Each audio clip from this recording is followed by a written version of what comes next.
Is here. He is the former director of the Israeli security agency known as Shin Bet, also served as a commander of the Israeli Navy. Today is focused on how to resolve the Israeli-Palestinian conflict. He urges Israel to take constructive unilateral steps to achieve a two-state solution. But Israel is facing more immediate problems today. Growing tensions over the nuclear program in Iran have led to speculation that a strike could be soon. Meanwhile, deteriorating security in neighboring Egypt and Syria threaten the borders. I am pleased to have him here back at this table. Welcome. Thank you very much. Good to see you. Let's just, for people who might not know, everybody's sort of familiar with Mossad, and so what is Shin Bet? I think that Shin Bet is parallel to the FBI and the Secret Service. Right. Internal security. You and others seem to be, that have spoken, who've left official positions, are speaking out with more passion and more candor than you ever have before. Is it because what? I think that most of us believe that we are on the wrong way, that we are heading nowhere. And today, much more than yesterday, agreement between us and Palestinians became much more urgent, much more important, and much less possible. Because? Because this is the way we understand the new reality in the Middle East. This is the way we understand the whole security equation, if you call it. Let's try to understand the Middle East of today. It is a kind of a saturated area. You mentioned it before. We have Egypt, we have Iran, we have instability, we have Syria, we have problems with Turkey.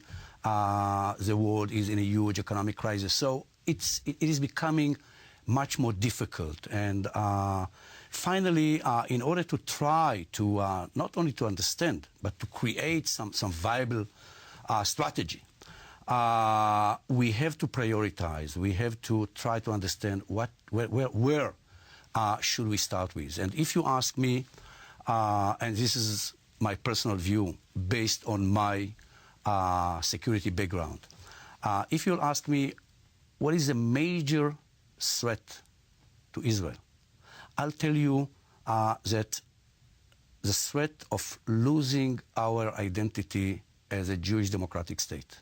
Iran, it is a huge threat, but it comes later. Now, everything is combined. In order to try to understand and to create a viable strategy, we have to jump ahead at least. Well, according to Judaism, you know, history goes forward in 40 years, but we have to create a kind of a reality, realistic reality. We are living in the Middle East, and then to go backward. Now, if you ask me, what is the reality? What should be the future of the Middle East 10 years from now? I'll tell you, it should be based, the whole concept of stability, security, statehood should be based on several parameters. First of all, we have to accept that it is very, very important to create a coalition, a Sunni coalition, that will be led by Turkey. Why Turkey? Because we have to accept the idea that if ever we shall see democracy in the Middle East, it will not be like the Israeli democracy or like the American democracy or like Western liberal democracy. It will be something, hopefully something like Turkey, which is a democracy, which is stable, which can prove economic success, and we have to accept... And which is secular? Yes, and we have to understand that democracy in the Middle East will have a very strong Muslim flavor. Now, if Turkey, that became a regional power, especially today because events in Syria, because events in Egypt, so this coalition should be led by Turkey. Second, the role or the acceptance of Israel as a legitimate player will be based on the idea that the Arab League decision will prevail, meaning that we shall accept Israel along the lines of 67 with exchange of territories. And I believe that although the Israeli-Palestinian conflict is not the major conflict, the major conflict in the Middle East is the Sunni-Shia conflict. in order to create this coalition, we have to understand that the showing progress on the Israeli-Palestinian conflict became a condition, a precondition.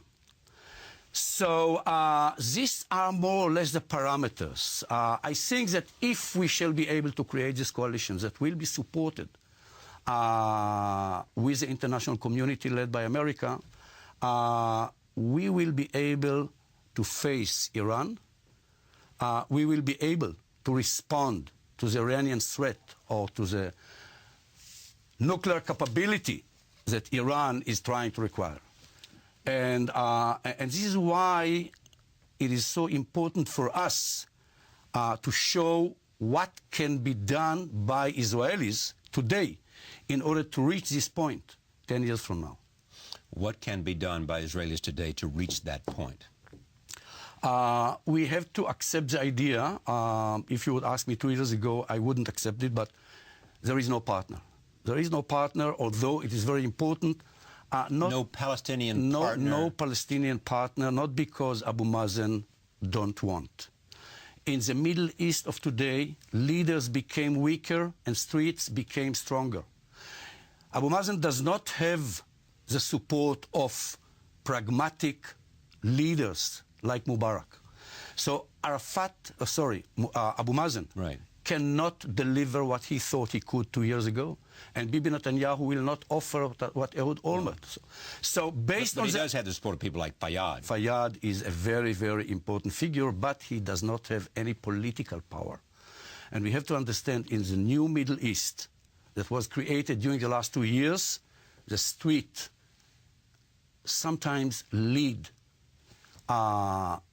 became followers. Now, since he lost this support, we have to understand that the concept or the paradigm that led the process or the Middle East during the last 20 years, that was based on the idea that direct negotiations will bring us to agreed solution, is over. It does not exist.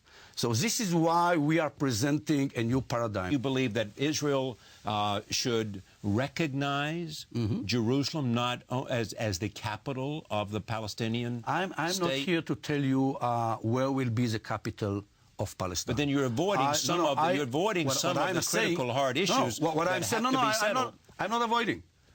If you will ask me, the parameter will be based on what we are saying during the last 10 years. Jewish neighborhoods under Israeli sovereignty, this will be the capital of Israel. Right. Arab neighborhoods under Palestinian sovereignty. I imagine that they will declare that the Arab neighborhoods are the Palestinian capital. And this is for them to decide. Second, we have to, independently, to stop building any settlements beyond the security fence, including in the Arab neighborhoods of Jerusalem. Would you leave the security fence where it is? Until they will come to negotiate, yes.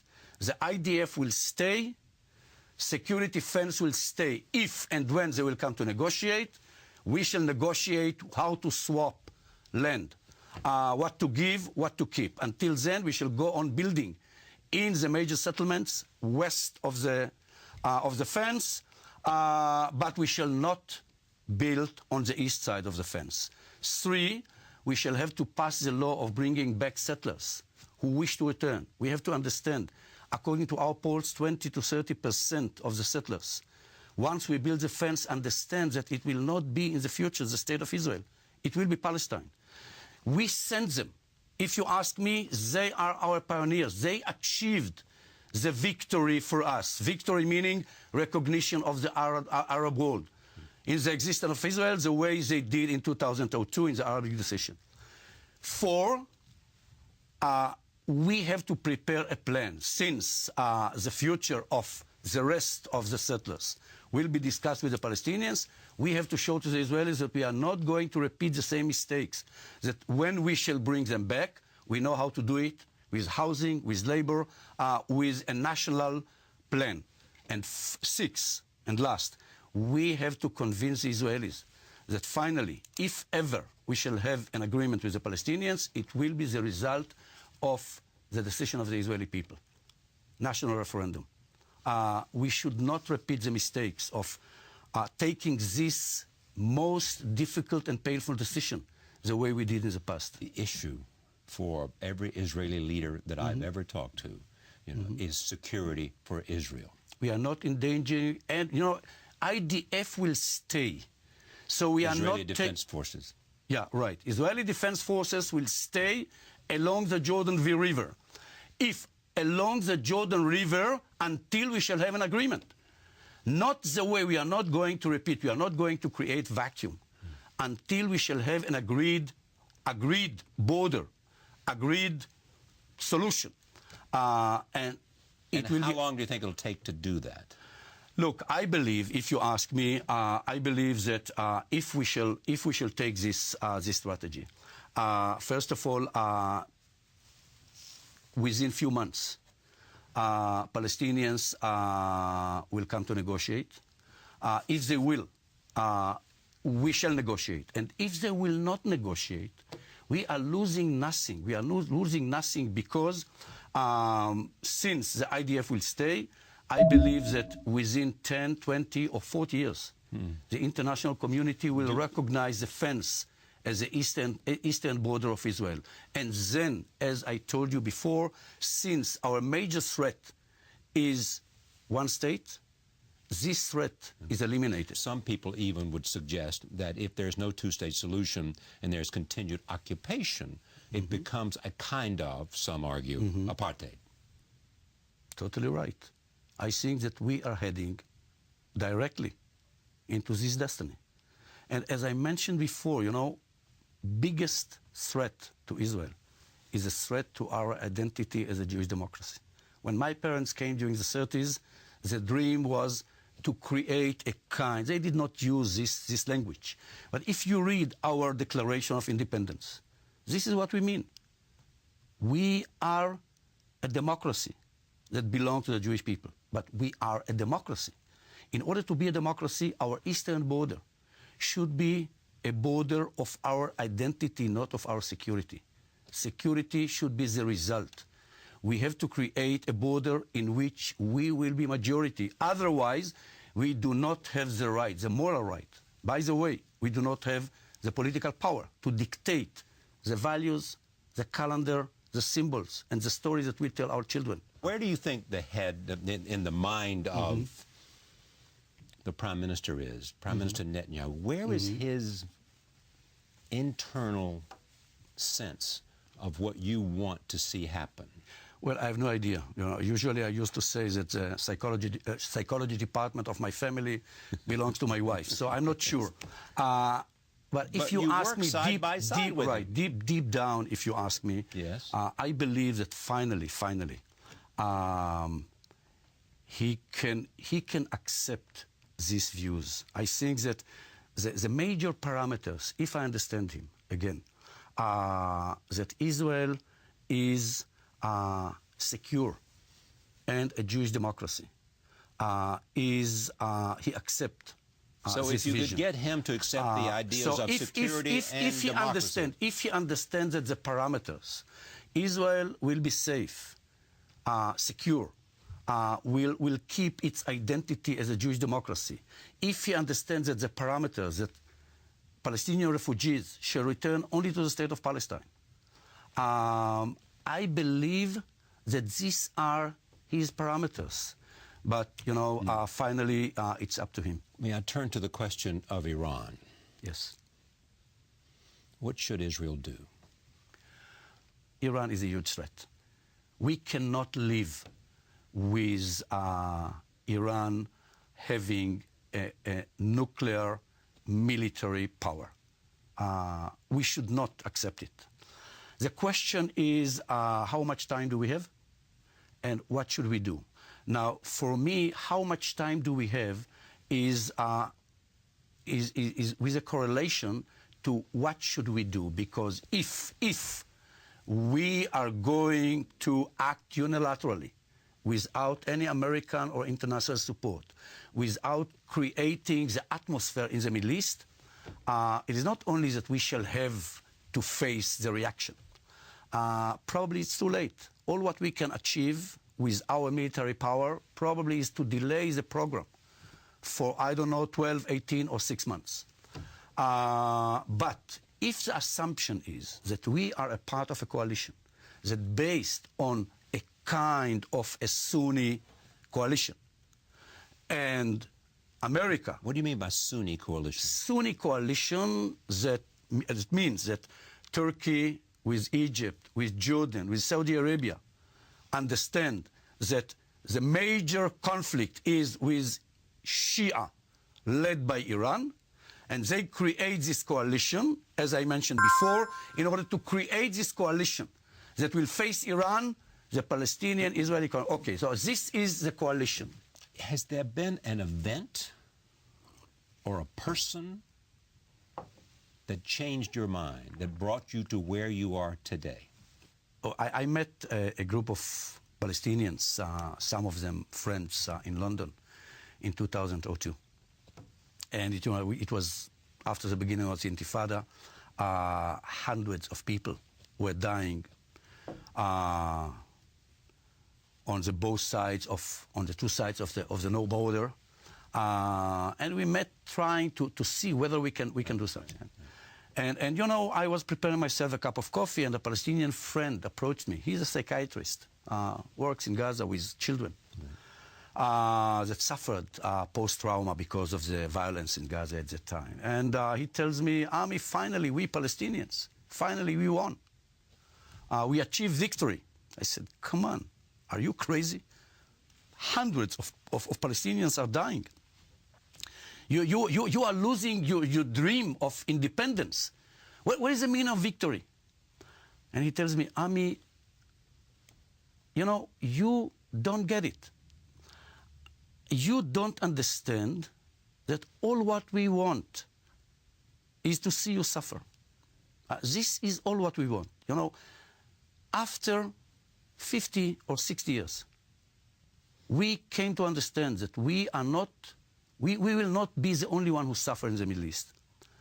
And as long as we shall suffer, you will suffer. And we reached a balance of power. Your F-16 versus our suicide bomber. At that point, I understood that we are losing the idea of victory. That we are killing each other. And we tend to forget, you know, okay, yes, when we suffer, we are looking for revenge. But revenge will not bring us to see Israel secure and a Jewish democracy. If you ask me, this Palestinian friend, with what he told me, which was horrible, horrible, created me to believe that finally, you know, Clausewitz said it years ago, you know, finally, it is not important how many of our enemies we kill or how many times we conquer a city. Finally, victory is measured in the better realities that we create. And sometimes, you know, in the middle of the violence, we tend to forget it. It is argued by some that the Arab Spring is a threat to Israel because governments that Israel had a relationship with, like the Egyptian government, are going to change. I think that it depends. Is the Arab Spring bad or good for Israel? It depends on us. Even when I was the director of the Shin Bet, and I was asked, tell us what will happen. I asked my cabinet ministers, tell me what we Israelis will do, and I'll try to give you a good analysis. So it depends on us. I'm optimistic not because I'm naive, not because I think that something will happen, and I will get some money from the lottery. I am optimistic only because I believe that it depends on us. So I think that we have the power to shape our destiny. And if we shall take the right course, yes, there are risks. Yes, it will be very unstable, but there are opportunities. And this is why it is very important for us to detect it and to accept that it is in our hands. How long is the window of opportunity? Look, every time we are saying, okay, the window of opportunity for direct talks is over. It is for us to open a new window and to shape a new paradigm. And if we shall be able to shape a new paradigm, to create a new paradigm, then we shall have a new window of opportunity. I welcome you here. Thank you very much for coming. It's a pleasure to meet you. A pleasure to have you at this table, and I hope we can continue the conversation as we watch events unfold in the region. Back in a moment.